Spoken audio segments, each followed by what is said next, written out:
The small town of Ashwood was waking up to a crisp Sunday morning. Sunlight filtered through the rustling leaves, casting golden hues on the quiet streets. It was a kind of morning that felt untouched by the worries of the world, where people greeted each other with nods and knowing smiles as they went about their routines. For Joe Thompson, an 82-year-old black veteran, it was supposed to be a simple morning. He had been looking forward to breakfast, a quiet meal, a fresh cup of coffee, and the chance to enjoy a new café he had been curious about for months. The Cozy Corner Café had been recommended to him several times, and today, with his usual breakfast spot closed for renovations, seemed like the perfect time to try it. Joe dressed with care, as he always did.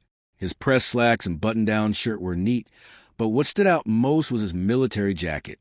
The medals pinned to his chest were more than decorations. They were symbols of sacrifice, service, and a life dedicated to his country. As he adjusted his cap, he caught his reflection in the mirror. The deep lines on his face spoke of time and experience, yet his dark eyes still carried the determination of the young soldier he once was. Despite the years, despite the battles, both on foreign soil and within his own country, he still believed in dignity. He still believed in respect. And most of all, he still believed in standing his ground. A new café, an old prejudice. As Joe walked down Main Street, he nodded politely to familiar faces he passed. Some returned his greeting warmly, while others avoided eye contact, offering only the briefest of acknowledgments. He had long since learned to take such reactions in stride, though the subtle reminders of division in his town never sat easy with him. Finally, he reached the Cozy Corner. The café had a welcoming appearance. Large windows framed by dark wood, a neatly painted sign swinging gently in the breeze. The words on the sign read, "The Cozy Corner, where everyone's welcome." Joe smiled at the sentiment, hoping it was true. A soft chime rang as he stepped inside, and he was immediately greeted by the rich aroma of freshly brewed coffee and sizzling bacon. The café was warm, inviting, and filled with a murmur of conversation. Families laughed over pancakes. Couples sat close together, and solo diners flipped through newspapers as they sipped their drinks. In one corner, a group of bikers occupied a table. Their leather jackets bore patches that hinted at military backgrounds. Joe recognized those kind of insignia anywhere. He made a mental note of them, knowing that sometimes people could surprise you in the best of ways. A young waitress, whose name tag read Sarah, approached with a bright smile. She looked no older than his granddaughter. "Good morning, sir. Would you like a table or a seat at the counter?" "A booth by the window would be nice," Joe replied, returning her warmth with a smile of his own. Sarah led him to a cozy booth and handed him a menu. "Can I get you some coffee to start?" "That would be wonderful, thank you." As Sarah walked away, Joe let his gaze wander over the café. It was a nice place, simple but full of life. He was just settling in when a sudden shift in the atmosphere caught his attention. The café owner had stepped out from the kitchen. A tall, bald man, his name tag read Frank. He scanned the room, nodding to familiar customers, until his gaze landed on Joe. His entire expression changed. The warmth in his eyes hardened into something colder. His jaw set in a tight line. Joe recognized that look immediately. The look that said, "You don't belong here." Joe sighed inwardly, bracing himself. He had seen this scene play out far too many times in his life. He had survived war, racial segregation, and countless indignities. But some battles, it seemed, never truly ended. A brewing confrontation. Sarah returned with his coffee, her cheerful demeanor undisturbed. "Have you decided what you'd like to order?" Joe smiled and nodded. "I'll have the special, scrambled eggs, bacon, and hash browns. Maybe a side of toast, if that's all right." "Great choice. Our scrambled eggs are the talk of the town," she said before hurrying off to the kitchen. Joe took a sip of his coffee, savoring the rich taste. But just as he was beginning to relax, the kitchen door swung open again. Frank, the café owner, was walking directly toward Joe's table. The tension in the air was palpable, and conversation around the room hushed slightly as people noticed. Joe remained seated, keeping his composure. When Frank finally reached him, his voice was gruff. "We're full up today. Joe blinked, momentarily caught off guard by the blatant lie. He glanced around. There were at least 3 empty booths and plenty of counter seats available. He looked back at Frank, meeting his gaze steadily. "I see a few open tables," he said calmly. "Is there a problem?" Frank's expression darkened further. "I said we're full. We reserve the right to refuse service to anyone." Joe knew that phrase well. It had been used as a weapon against people like him for generations. A tool of exclusion masked his policy. Silence fell over the cafe.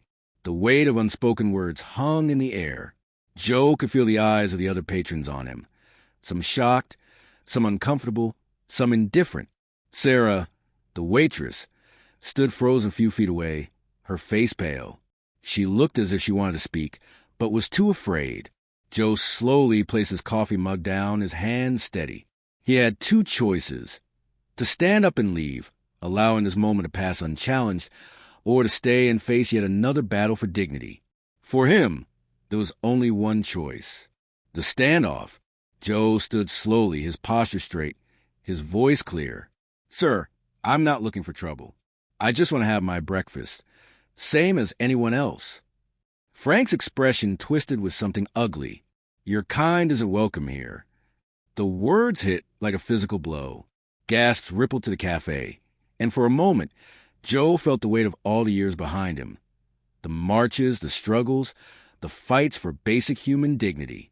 It was the same battle, just in a different setting. He reached into his pocket and pulled out his military ID, placing it on the table. "I served this country for over 30 years, he said, his voice laced with both pride and sadness. Frank's lips curled in disdain. "I don't care what you did," he spat. "You're not welcome here. Get out before I call the police." A heavy silence followed. Joe considered his next move: walk away or stand firm. Just as he was about to respond, a sound broke through the stillness, the scraping of chairs against the floor. Joe turned, and to his surprise, the group of bikers who had been sitting in the corner were now standing. Their leader, a tall man with a graying beard, stepped forward. His leather jacket bore military patches, signaling his service. He locked eyes with Frank. "Is there a problem here?" His voice was calm, but carried an undeniable weight of authority. Frank faltered, suddenly realizing he wasn't just confronting one man. The air in the cafe shifted. Joe held his breath, sensing that this morning was far from over. Joe Thompson's encounter at the cozy corner cafe had shaken him, but it had not broken him. As he walked home, the morning sun casting long shadows on the sidewalk, his mind raced with emotions: anger, sadness, and an old, familiar exhaustion. He had fought too many battles in his lifetime to let one more act of discrimination defeat him. Yet, something about this incident felt different. It wasn't just about him. It was about the town of Ashwood, about every young black child growing up in a world where moments like these still existed. As he neared his modest home, Joe noticed his neighbor, Mrs. Eleanor Grayson, standing on her front porch, a retired schoolteacher in her late 70s. Eleanor had lived in Ashwood nearly as long as Joe had. She was a white woman with kind eyes and a sharp mind, and over the years, she and Joe had formed a quiet but unshakable friendship. "Joe!" she called out, her voice carrying concern. "I heard what happened at the cafe." Joe exhaled heavily, nodding. News travels fast in this town. Eleanor shook her head, disapproval evident in her expression. Too fast when it comes to gossip, and too slow when it comes to change. She stepped down from her porch, her cane clicking against the pavement. "Come inside, let's talk." Joe hesitated for only a moment before following her into her cozy living room. The smell of freshly brewed tea filled the air, and he realized how much he needed something warm to calm his nerves. As Eleanor poured 2 cups, she finally broke the silence. "That cafe owner, Frank, he's a fool," she said bluntly. "But I never thought he'd go that far." Joe shook his head. "I should have seen it coming. Some things change, Eleanor. Some don't."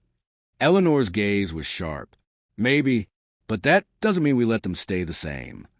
As they talked, Joe felt his resolve solidify. He couldn't let this go. He couldn't just walk away as if nothing had happened. But what could he do? He was one man against the weight of an entire town's indifference. That's when Eleanor surprised him.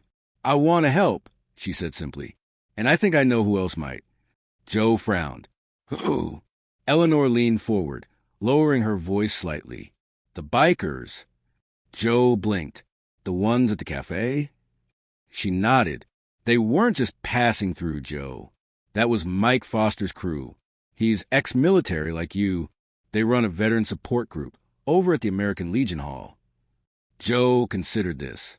He had seen their camaraderie, the way they had watched the confrontation unfold.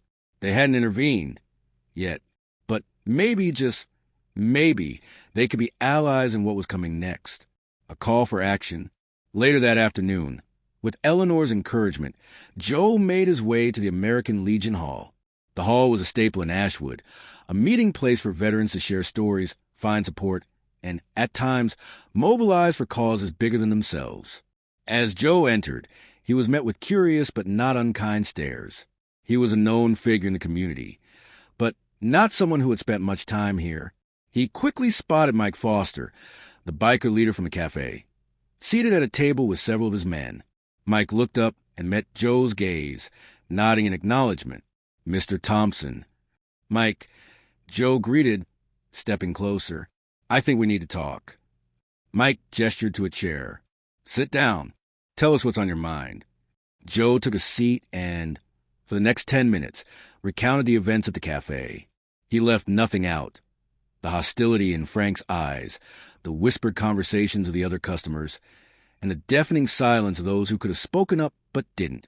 When he finished, the room was heavy with quiet contemplation. One of the bikers, a broad-shouldered man with Marine Corps tattoo, exhaled sharply. "That's some bull. And in 2025? Ain't no excuse for that." Mike nodded. "We saw what happened, but we didn't step in. Not yet. We wanted to see how Frank would handle himself. Now we know." He folded his arms. "What do you want to do about it, Joe?" Joe hesitated. He had come here with no real plan, only a deep sense that something had to be done. "I don't want violence," he said finally, "but I don't want to let this go either." Mike leaned forward. "Then let's make some noise." The protest. By the next morning, Ashwood woke up to a sight it had never seen before. Dozens of motorcycles were lined up in front of the cozy corner cafe, their riders standing shoulder to shoulder, forming a silent but powerful barrier between the cafe and the rest of the town. Veterans from different backgrounds, races, and generations stood together, making it clear that what had happened to Joe was unacceptable. The message was simple. Discrimination would not be tolerated. News spread fast. By midday, local journalists had arrived, cameras rolling as they interviewed protesters. Residents of Ashwood, curious and conflicted, gathered in small groups, whispering amongst themselves. Inside the cafe, Frank fumed. The protest was driving customers away, and the media attention was only making things worse. Desperate, he called the police, but when they arrived, they saw nothing illegal. "They have a right to protest," the officer informed him. "You brought this on yourself." Frank's face turned red with fury, but he could do nothing. As Joe stood in the crowd, watching this all unfold, he felt something he hadn't felt in years. Hope. For the first time in a long time, he wasn't alone in this fight. And as the hours passed, as more and more people in Ashwood began to choose a side, Joe knew that this was only the beginning. The air in Ashwood was charged with a tension that hadn't been felt in decades. The events at the cozy corner cafe had set off a ripple effect, and now, the town found itself on the brink of something bigger than anyone had anticipated. What had begun as an act of blatant discrimination against Joe Thompson had evolved into a defining moment for the community, a test of its values, its morals, and its willingness to stand up for what was right. The morning after the protest, Joe Thompson sat on his front porch, sipping his coffee and watching the quiet street come to life. He had spent much of the previous night reflecting on everything that had transpired. The sight of those bikers standing in solidarity with him had moved him in a way he hadn't expected. It had been years since he had seen such a display of courage and unity. But he also knew that moments like this had consequences. As if on cue, Mike, the biker leader, pulled up on his motorcycle, parking it in front of Joe's house. His expression was serious, but calm as he climbed off and approached the porch. "Morning, Joe," Mike greeted, his voice carrying the weight of everything that had happened. "Mind if I sit?"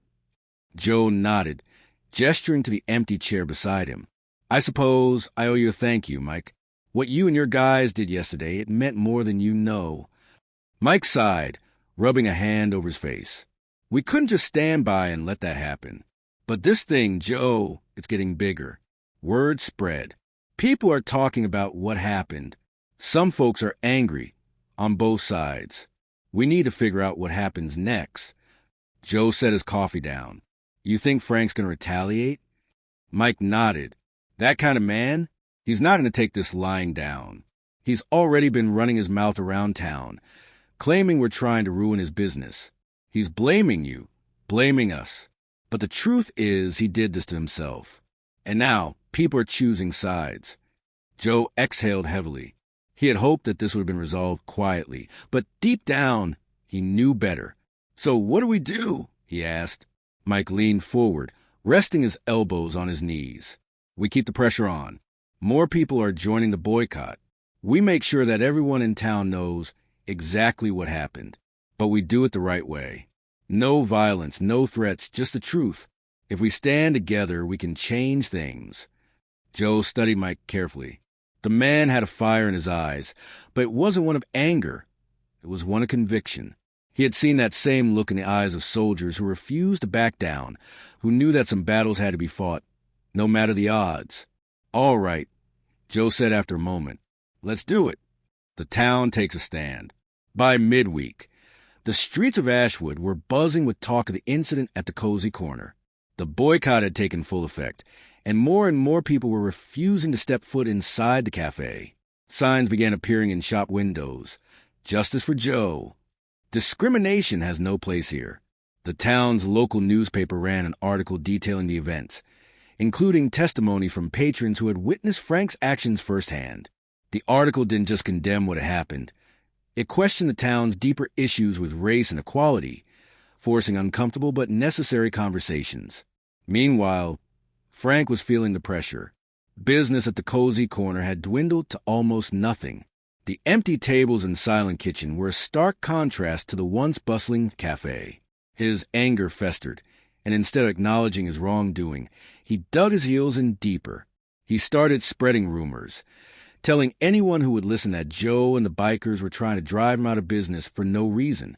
He insisted that he had the right to refuse service to anyone, and that they were the ones stirring up trouble. But fewer and fewer people were buying his version of events. The turning point came when a group of local veterans, men who had known Joe for decades, decided to publicly support the movement. A town hall meeting was scheduled, with the goal of addressing what had happened and finding a resolution. The meeting would be open to the public, and tensions were high as both sides prepared to make their case. The town hall showdown. The Ashwood Community Center was packed to capacity. The crowd was a mixture of longtime residents, business owners, local officials, and, of course, the bikers. The air was thick with anticipation as Joe walked into the room, Mike beside him.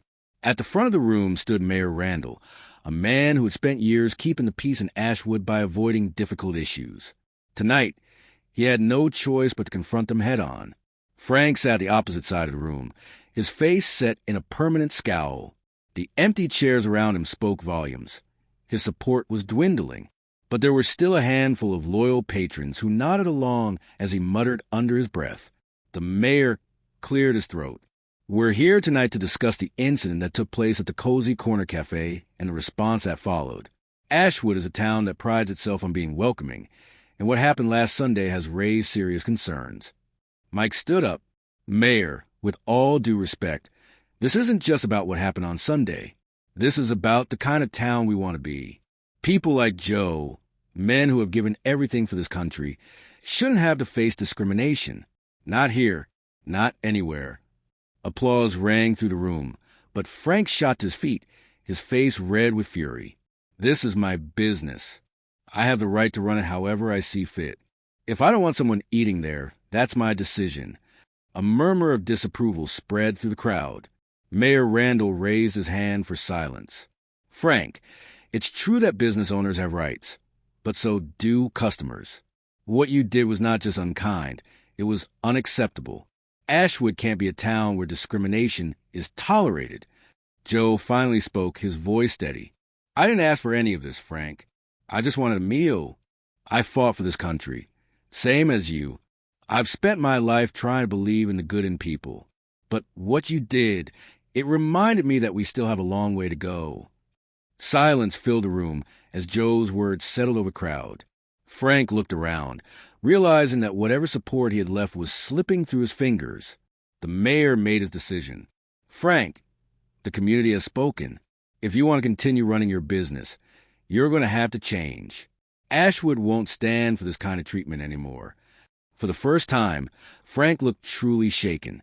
As the meeting concluded, Joe turned to Mike. I think we just won a battle, but the war ain't over. Mike nodded, a small smile on his face. No, but we're fighting it together.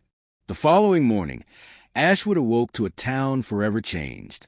The Patch and Stripe Café, formerly known as the Cozy Corner, had become a beacon of transformation and inclusivity. The streets were still buzzing with the impact of the protest, the unity of the biker veterans, and the downfall of Frank's once thriving but prejudice-ridden business. Joe Thompson had barely slept the night before. His mind was still processing the events of the last few days. What had started as an ugly confrontation over breakfast had turned into something he never expected. A movement where people who once turned a blind eye were now standing up for what was right. As he prepared himself for the day, adjusting his military jacket with the same care he had for years, he couldn't help but feel something he hadn't felt in a long time. Hope. The town responds. The transformation of the cafe had been swift. The once hostile environment had been repainted, both figuratively and literally. New signage welcomed everyone, and the walls inside were now decorated with photos of local veterans, people of all backgrounds and symbols of unity. The idea, as Mike had put it, was simple. No one in Ashwood would ever have to question whether they were welcome. As Joe walked through town toward the cafe, he was met with friendly nods and greetings. People who had once passed it without a glance were now acknowledging him with kindness, some even stopping to thank him for standing up for what was right. It felt strange, almost surreal, to receive this level of recognition. As he neared the cafe, he saw a long line of people outside, waiting to enter. At first, he was puzzled. Why was there such a crowd on an ordinary morning? Then he saw the sign taped to the door. Grand reopening, free coffee for veterans. Mike and the bikers had wasted no time making an impact. Inside, the cafe was filled with warmth. The scent of freshly brewed coffee and sizzling bacon filled the air, and the chatter of patrons of all races, backgrounds, and ages created an atmosphere unlike anything the cafe had ever seen before. It was no longer a place of exclusion, but a place of belonging. Sarah, the waitress who had first welcomed Joe, spotted him and beamed. She rushed over, a fresh cup of coffee already in hand. Mr. Thompson, she said warmly, or should I say, Joe, we save your seat. Joe chuckled and took the cup from her. You know, I think I'll take you up on that. She led him to a booth near the window, the same booth he had once been asked to leave. Now it was his spot. He set his cap down and took a sip of the coffee, letting its warmth settle in his chest. Frank's fate. Across town, the man who had once owned the cafe sat in the dimly lit office of a local attorney. Frank was a broken man. His actions had cost him everything, his reputation, his business, and any remaining support from town. Ashwood had spoken, and it had chosen inclusion over division. The door to the office opened, and Mike stepped inside. Frank stiffened at the sight of the biker leader. Mike wasn't a man to intimidate easily, but Frank could tell he had no interest in kicking a man who was already down. You know why I'm here, Mike said simply. Frank nodded. He reached for the paperwork on the desk and signed over the cafe, handing over the last remnant of what had once been his. Mike studied him for a moment before tucking the papers into his jacket. Change isn't easy, Frank, but you had your chance. This town deserves better. Frank didn't argue. For the first time in a long time, he had nothing to say. A celebration of unity. Back at the cafe, the celebration was in full swing. Local news crews had arrived, eager to document the story that had captivated the town and beyond. Joe found himself being asked for interviews, but he politely declined. He wasn't in this for attention. He just wanted to drink his coffee in peace. Mike sat across from him, grinning as he poured himself a cup. Not bad for a place that ran you out a few weeks ago, huh? Joe smirked. Not bad at all. As the cafe continued to fill with customers, Joe felt a renewed sense of belonging in Ashwood. The change had not been easy, nor had it come without resistance. But looking around the cafe, seeing people of all backgrounds sitting together, laughing and sharing a meal, it was proof that progress was possible. Perhaps, just perhaps, his fight all those years ago had not been in vain after all. As the sun rose higher over Ashwood, the patch and striped cafe stood as a testament to what could happen when people chose to stand together instead of apart. It was more than just a cafe now. It was a symbol of change. And as Joe took another sip of his coffee, he knew one thing for certain. He'd be coming back tomorrow.